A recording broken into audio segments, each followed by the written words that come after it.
Hey, everybody, it's Jim Grillo from here, Chicago.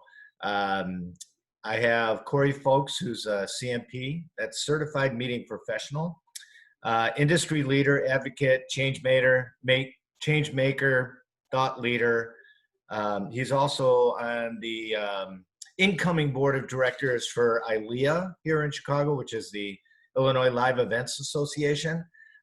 He and I had a great conversation last week talking about some ILEA things, and then we just got off on our little tangent and talking about the events industry and what we can do to actually help the events industry or help ourselves. Or, he threw out a lot of great inspirational items and thoughts of leadership and kind of how we as a community need to take leadership under our own hands. So let's welcome Cory Fowkes.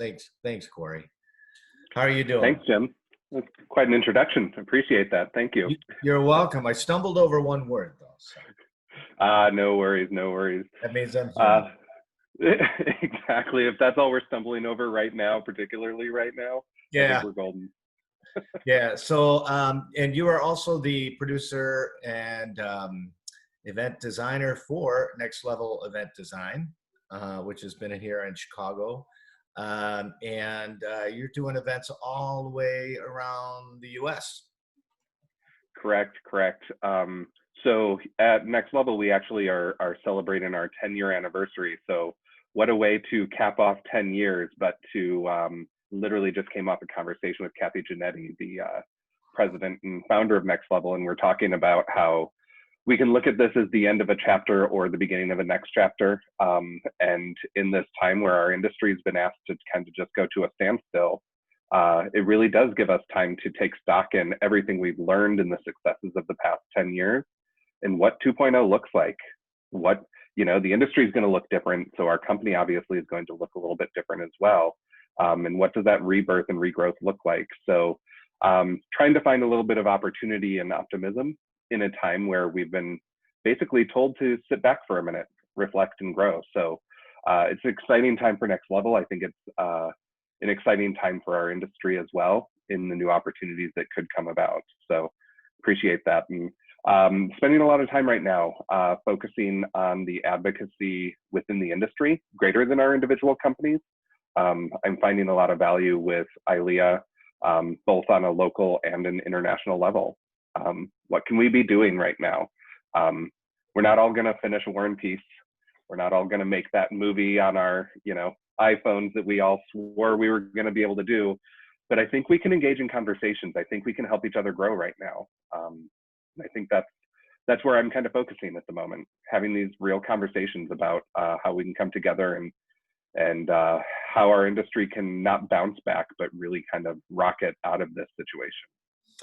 And what kind of things that have you learned through some of those conversations? I know we had talked about starting the conversations in our last conversation, providing leadership, kind of setting some guidelines.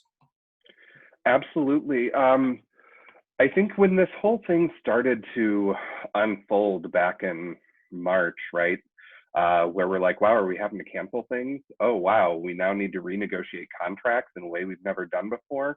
Who's done this? And a lot of people were starting to scramble on their own. And I put in front of the ILEA chapter the idea of having these real talk roundtables that we've been starting to have, which was really essentially just getting together like a coffee talk session that we're not necessarily going to talk about, these are the legal documents we need to be looking at, literally just asking the question, what do you need right now? And crowdsourcing, does anyone have an answer? Does anyone have the experience they need that somebody else could possibly grow from? And we are all over the board except for the desire to have community. People are needing help with PPP from a business owner standpoint. Other people are looking for where's their new opportunity. There's definite truth behind the fact that many of our fellow colleagues are either furloughed or completely without work right now. And there's an incredible amount of talent that is is looking for work within our industry, and some that may have to leave the industry because there's not an opportunity right now. And in these conversations, what I'm hearing is that we all are desperately wanting to keep as much of our talent busy and employed right now, or at least finding an opportunity for them to be able to stay within the industry as soon as we're able to go. So that, I think, is one of the biggest things that I'm hearing right now is not only how do we get our clients back up to work, we're up against a virus. We hear so much talk about, oh, if this governor, if that governor, well, these states are open, those states are open. In my personal opinion, it's not a statement that I guess I can stand behind, other than I recognize that we're up against something that is not of our control. It is not a governor's fault. It's not a mayor's fault. It's a virus that we're up against. And it is on us as planners, producers, as companies, as organizations. Whose fault is it? Is a question we get a lot. So whose liability, you know, how do I buy insurance for this? Well, the fact of the matter is it's a virus. Nobody's going to insure us against it because it's widespread. So how are we coming together as a community to understand that, okay, how do we exist with a virus? How do we exist with this? How do we come together? How do our caterers come together? The various associations, whether it's ILEA or MPI or NACE or PCMA, we all have our own focus right now. How are we coming together as a greater community to make sure that the progress that these other associations are making are being shared amongst everyone so that we all can get back to work with a virus? How are the different coalitions that are organizing right now? Yes, we need help financially supporting our organizations, but we also need help writing the legislation that allows for between phase 4 and phase 5 that we can have groups of more than 50 without it being going into phase 5.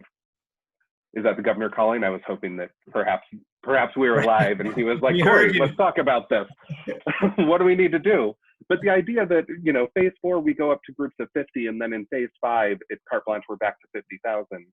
That is ridiculous and crazy because we could stand for years on that. So writing and figuring out a way that if corporations are able to get back into their offices with groups of 300 in the office space, we can absolutely create events that have the same safety procedures and protocols built so that we can have a temporary pass for that group of 300. For our weddings, you know, that group of 150 for a wedding, we can put safety procedures and protocols in place following the guidelines. So there is somewhere in between phase 4 and phase 5 that we should be able to get back to work a little bit more than what the guidelines are saying. And I definitely think that it is those of us within the community that can come together and make that point. So in the meantime, it seems like everybody has gone to the virtual side. Well, you and I are here virtually. And there's a lot of virtual programs out there for events and so forth. I like how you made an analogy about venues. Like, you know, it's like touring venues, right? So maybe you can expound on that a little bit. Absolutely. When all of this began, all of a sudden pivot in our industry was synonymous with virtual. And then we all went down this virtual rabbit hole of what does it mean to take my 50,000 person convention and make it virtual? And it became just like running into this brick wall. Like, what does that mean? How do we do that? And then I started to think about breaking it down, and many others did as well. I don't know that this is a unique perspective, but it helps give me perspective on how to approach. Well, we used to walk into a venue and say, how are we going to get 50,000 people through this one door? How are 50,000 people going to be able to use this one small room? Oh, we need to create breakout rooms. We need to be able to have conversations. So looking at the virtual platforms, the same way we used to look at venues, is going to help us figure out, do we need to have a Zoom meeting so people can have conversations? Or do we need to have a webinar where it's one-way communication? Do we, you know, how do we look at it? So we used to look at all the different TV screens around a venue, and that's where sponsors could put their logos. Well, where are those video screens now in the virtual platform? We need to look for those opportunities in the flow of the event And if you compare your venue analysis to your virtual platform analysis, I think you might find that a lot of those answers come about. So we're not necessarily looking at a new process for us as planners. We're just having to skew a little bit how we perceive it. Similarly to catering, right? Right now, we're not dealing with catering in the virtual world. Well, we can be. We can be engaging, whether it's that treat or, the dinner. The same with, the technicians even. Who's going to be managing that technical platform while you're trying to deliver your content? You didn't do it before, so why are you doing it now? And when I say you, I mean me, the planner. I mean, the executive assistant to that executive. They were never running the soundboard before. Why would they be running the Zoom platform now? So I think if we just take a look at the various elements of this virtual platform, you'll see that there's still a lot of similarities. We just have to skew the way we're looking at it a bit. So moving forward, and kind of, I would imagine there's going to be hybrid events with both virtual and face-to-face. What are your thoughts on how we get there? I think we need to really look at the goals and objectives of our events. We need to go back to square one. And I say all of this knowing that I'm a corporate guy. I did plan a wedding once. It was my own. It was fantastic. We actually got through the wedding, but that's about the extent from a social standpoint. So I have to acknowledge that I do look at this industry through a corporate lens.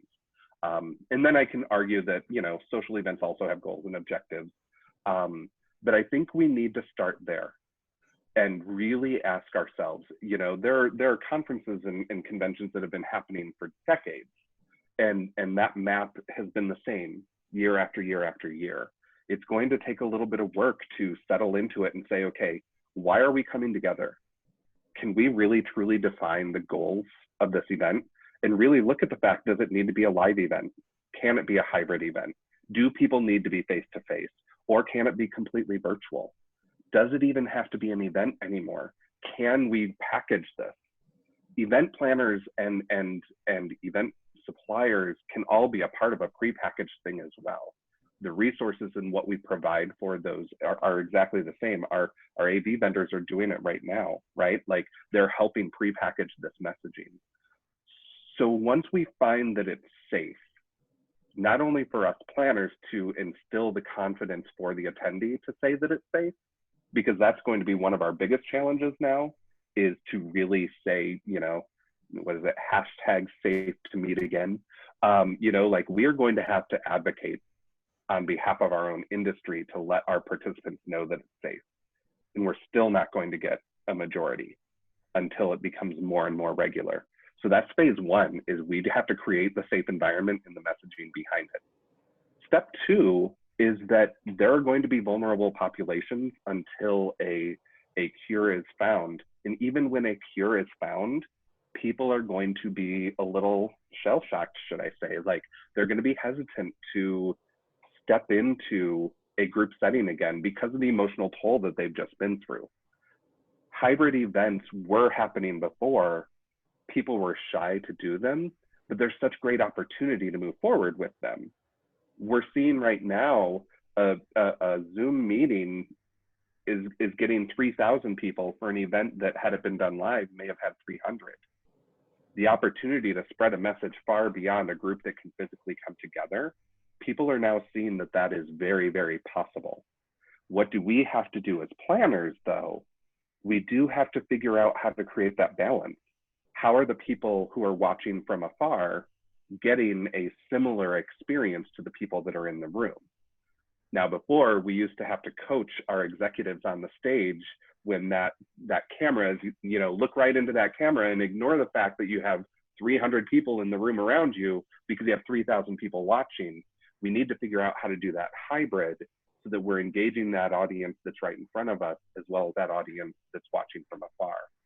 That's going to take some training. We're going to have to train our speakers to be able to do that. We're going to have to train the people creating content.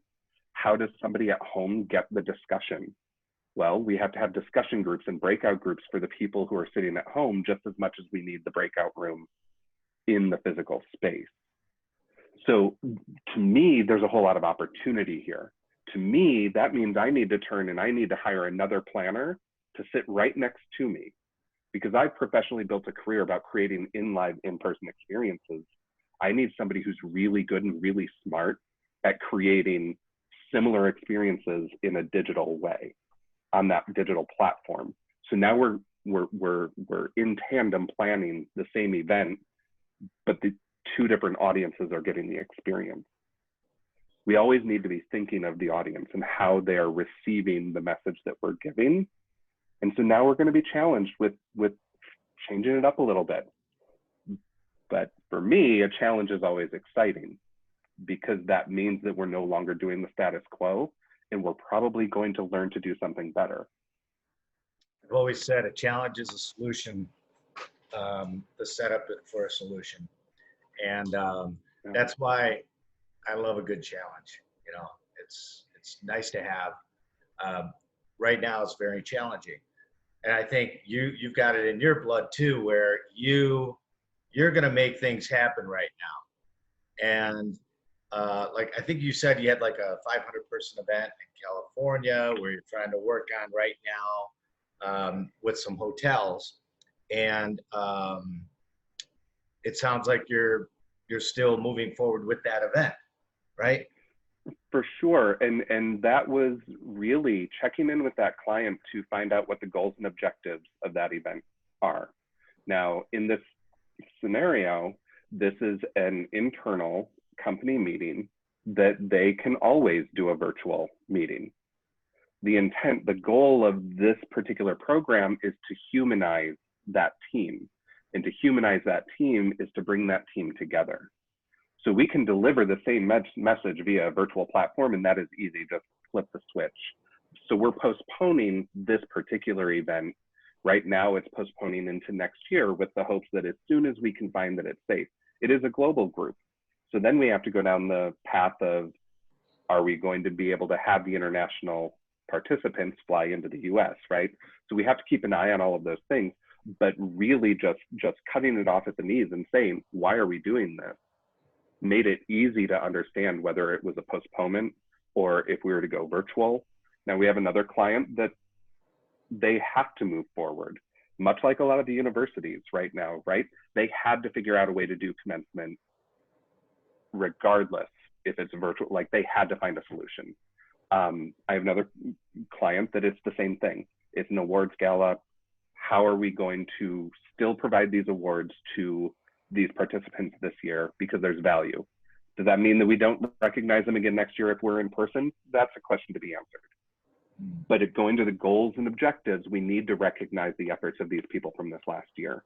So we need to find a virtual way of doing it. Now, come October, can it be a hybrid? Maybe, but we definitely have to have that virtual solution figured out. Other clients, it's easy to postpone to next year because it's all about community and bringing that community together. And I mean, let's be honest, the value of being able to bring our communities together after this is all said and done, or we find a way to safely come together, that is going to be so important. So those of us that have spent a lifetime on live in-person events, we can't lose those people in this out of our industry right now, because the need for them is going to be strong a year from now, a year and a half from now, when everybody is needing to get back together. The human condition is that we do need human contact, point blank. Yeah. I mean, I used to hug everybody when I'd go to an event, you know, and it's it's going to be hard for me, but it'll be easy for me at the same time. You know, I mean, somebody goes to shake my hand now, and I kind of like giving the fist bump. But you know, I think social distancing has taught us a lot. I think, you know, wearing a mask has taught us a lot. Hopefully, we can move forward without the mask. You know, I can always still just do a fist bump. I think there's, right now, I feel that we look at our current reality and we spin to try to fit our square peg in that round hole, right? We try to figure out, okay, what are all the steps we need to do right now to make that happen?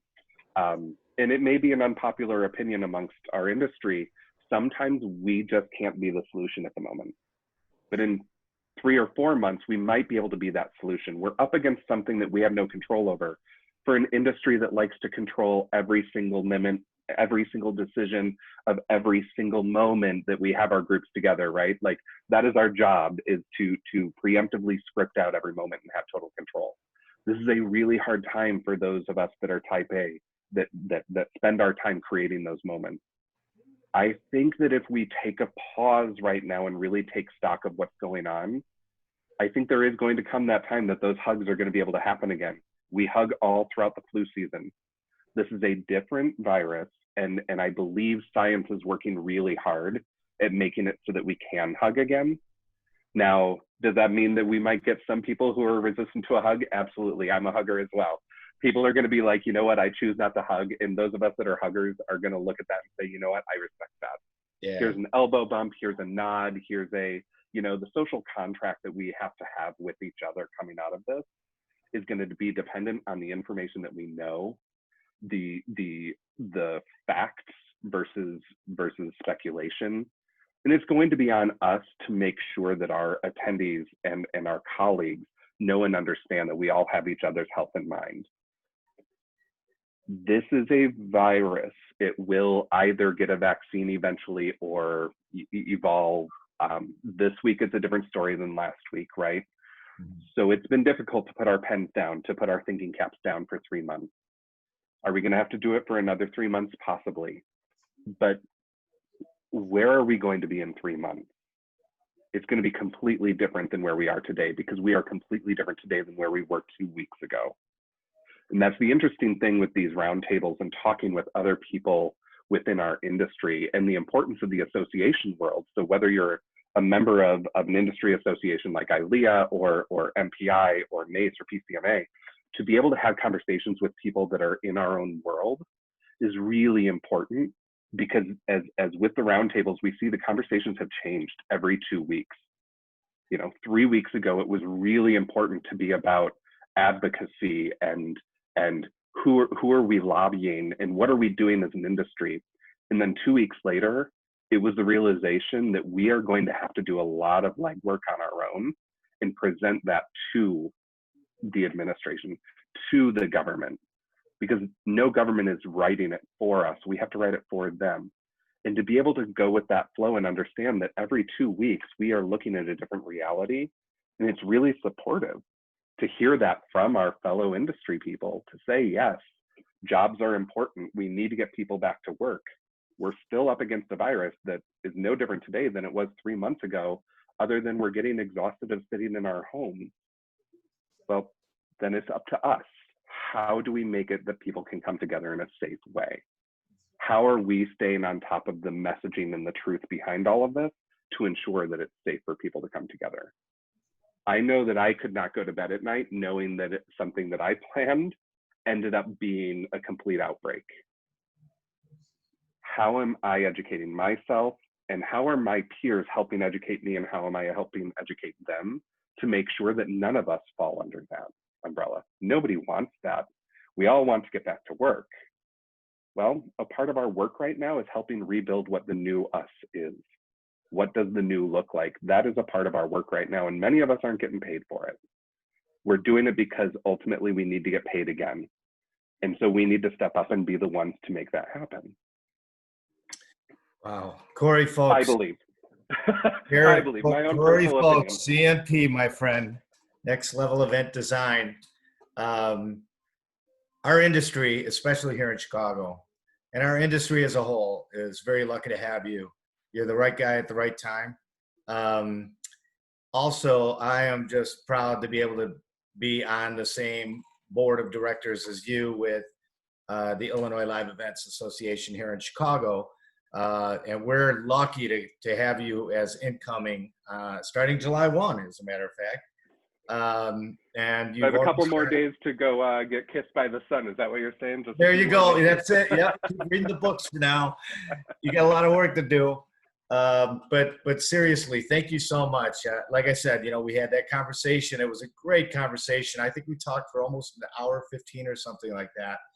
And it was a great conversation. I wish I could have wrote tape back then, but we captured it again right here. And you did fantastic. And I can't wait to see the next roundtable next Wednesday. What date is that? The 17th or The something? 17th, we're shooting to try to do it every 2 weeks. We took a pause after this last week because um, the foundation of Real Talk Roundtables is Real Talk means that you're able to kind of put down the safeguards and actually have real talk. And we put a pause to that because our nation, in addition to the pandemic, we're going through another crisis as well. And we saw that the need to have real conversations within ourselves right now is equally as important as to have conversations amongst our peers. And so we paused for a week on the roundtable to give people time to have that personal real talk, that internal real talk before we came back together as a community, because there are some other changes that need to happen within our industry in addition to just getting back to work. And that's very real. And conversations need to be had around that as well. But as far as us moving forward, real talk needs to happen. How are we going to do this, as opposed to just shooting some memes around some social media?